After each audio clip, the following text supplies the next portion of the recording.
everybody, it's Rebecca here at White Mermaids, and I'm doing a tag today. It's the mid-year book freakout tag, and I wasn't tagged, but it's the middle of the year. It's slightly past the middle of the year, so I'm a little late, but I'm doing it because I don't care. I did this last year as well. It's just a fun tag to do in the summer, in the middle of the year. So, this tag was originally created by Chamia, Read Like Wildfire, and Ellie Jane. There are links to their channels down in the description below, and we're just gonna go right on into it. So, question one is best book so far that you've read in 2017. I have a three-way tie for The Hate You Give.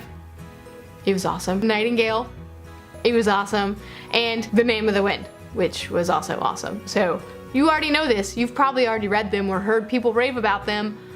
But I read them all this year and I loved all of them. And they're very different. One's historical fiction, one is fantasy, and one is a YA contemporary. So, you know, this is how we do. This is how we roll. Number two, best sequel you've read so far, and it goes to A Conjuring of Light by Victoria Schwab, or V.E. Schwab, which is the third book in the final book in the Shades of Magic trilogy. It was lovely. I loved it. It was a wonderful ending, and I miss the world already. And it's only been a few months, so I want more. I want more Kel. I want more Rye. I want more Alucard and Lila. I want them all. It was great. I loved it.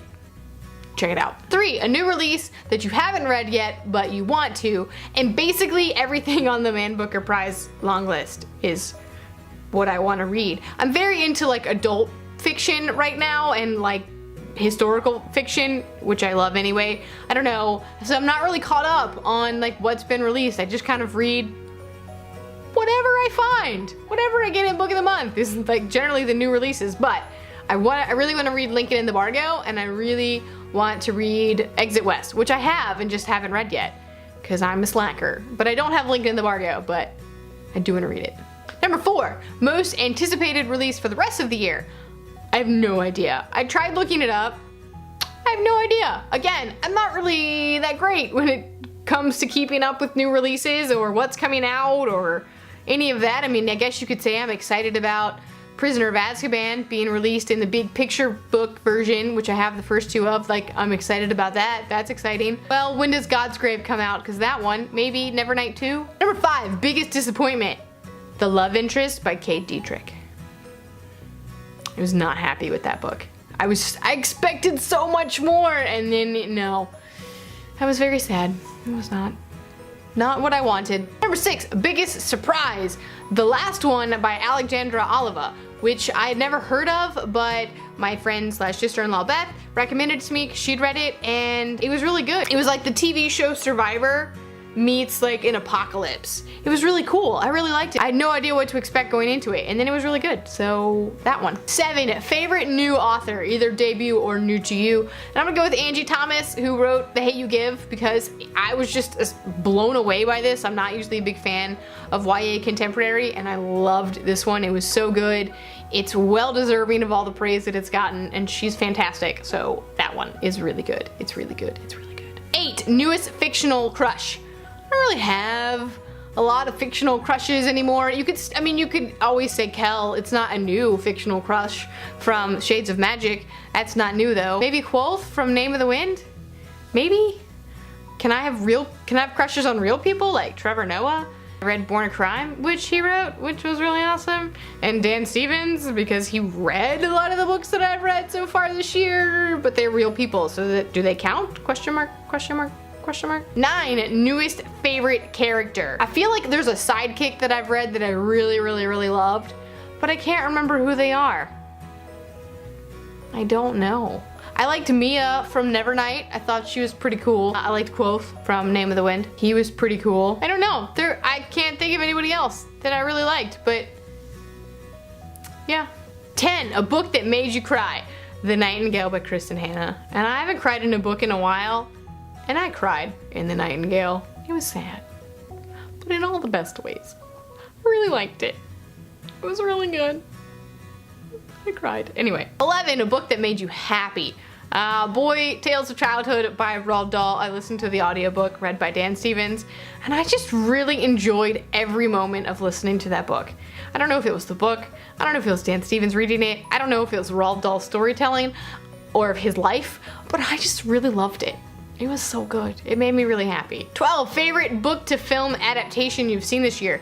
I realized I don't think I've seen any book to movie adaptations this year. I looked them up, like which ones came out this year. I don't think I've seen any. So I'm gonna say Legion, which is a TV show, and I've never read the comic book. It's based on the comic book, X-Men comic books, the character of Legion.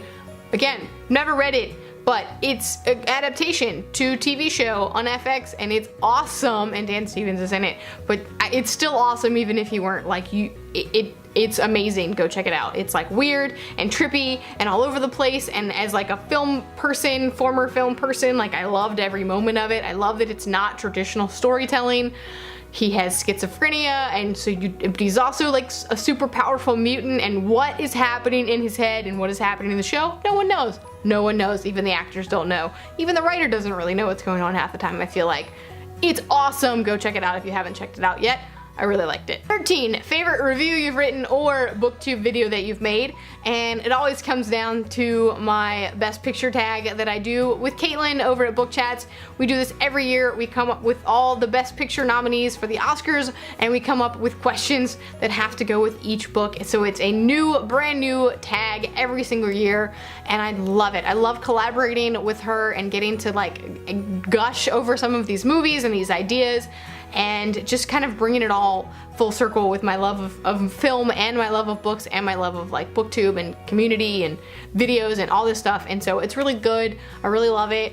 And so that's always my favorite one every year because I feel really invested in that one and very creative, and I love collaborating with Caitlin. 14, most beautiful book you've gotten this year. I don't know, maybe Girls in the Moon, which I got from Book of the Month. It was pretty good.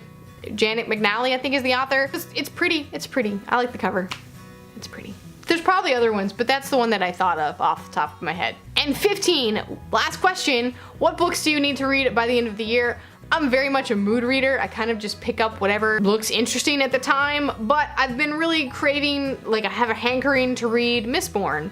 I have it on my shelf. I've never read it.